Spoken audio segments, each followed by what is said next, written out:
رسول اللہ صلی اللہ علیہ وآلہ وسلم نے سوال کیا، کیا تم لوگوں کو معلوم ہے کہ مفلس کسے کہتے ہیں؟ صحابہ نے عرض کیا، اللہ کے رسول، ہمارے یہاں مفلس اسے کہتے ہیں جس کے پاس درم و دینار اور ضروری سامان زندگی نہ ہو۔ رسول اللہ نے فرمایا، ہماری امت میں مفلس وہ شخص ہے جو قیامت کے دن صوم و صلاۃ اور زکوٰۃ کے ساتھ اس حال میں آئے گا کہ اس نے کسی کو گالی دی ہوگی، کسی پر تہمت باندھی ہوگی، کسی کا مال کھایا ہوگا،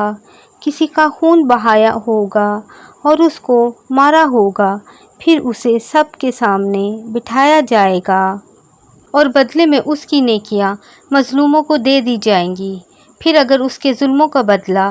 پورا ہونے سے پہلے اس کی نیکیاں ختم ہو جائیں گی تو مظلوموں کے گناہ لے کر اس پر رکھ دیے جائیں گے اور اسے جہنم میں ڈال دیا جائے گا۔